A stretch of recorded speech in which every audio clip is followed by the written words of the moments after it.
Good morning. Cindy Erics here, or whatever time of day you're watching this video.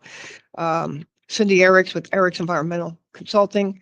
And this message is for any customers, soon to be customers, never to be customers, whatever, people that have had water damage in their home where there was water that damaged building materials and you ended up with wet building materials. A lot of times your whole house may have even flooded, or a section of your house may have flooded. As soon as you learn about wet building materials, sheetrock, base trim, carpet, pad, tack strip, those wet materials should be immediately, as soon as you have knowledge of their wetness, they should immediately be removed. And the sheetrock should be cut up 2 feet from the floor, or several inches to 2 feet above the last wetness area. Because especially in our region, in the southeast, Tallahassee, Florida area, Florida Panhandle, mold will grow very quickly as soon as the backside of the sheetrock is wet. And carpet and pad just harbors the moisture. You can't get it drying up quick enough.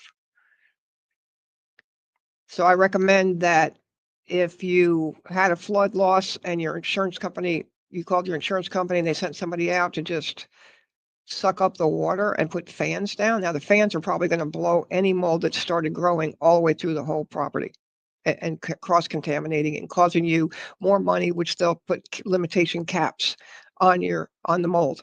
If you have mold coverage, a lot of times it's only $10,000, and it could add up really quickly if the materials have been been made to stay there.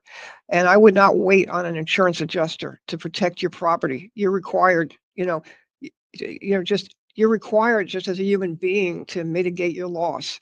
I believe your insurance contract may say that too in your homeowner's policy, that you have to mitigate your own loss. Mitigating your loss is removing wet materials so that you don't end up with a lot more damage from mold that you didn't have to have because the insurance company didn't do the right thing by pulling all the wet materials instantly. And do not put fans on it.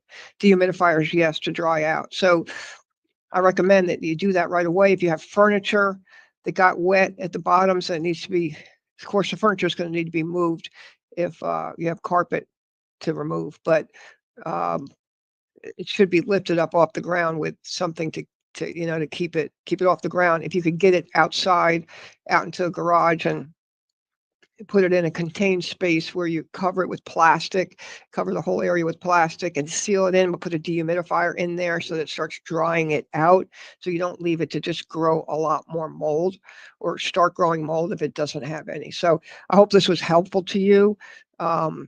We frequently go to projects to do mold assessments and nothing has been done. Nothing has been done for days or weeks sometimes. And it should have been done instantly. And again, I know you might be nervous about doing something that your insurance company might not approve of, but you're often insurance companies very slow to respond. And it may be a week before you get an adjuster out there. It may be a month. We're hearing all kinds of stories about the length of time it takes for an adjuster to get there. And so if you want to protect your property, pay for yourself to remove the wet materials and save them so the insurance company could see them, bag them and keep them. But I would get them out to limit your mold exposure.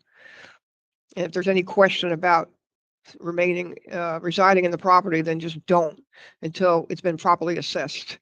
And of course, we'll be glad to hear from you to schedule a mold assessment and do a full evaluation of your home from head to toe with a very detailed report with photographs and laboratory analysis to back up every single thing we say in a very readable and understandable way. So God bless you and have a great day.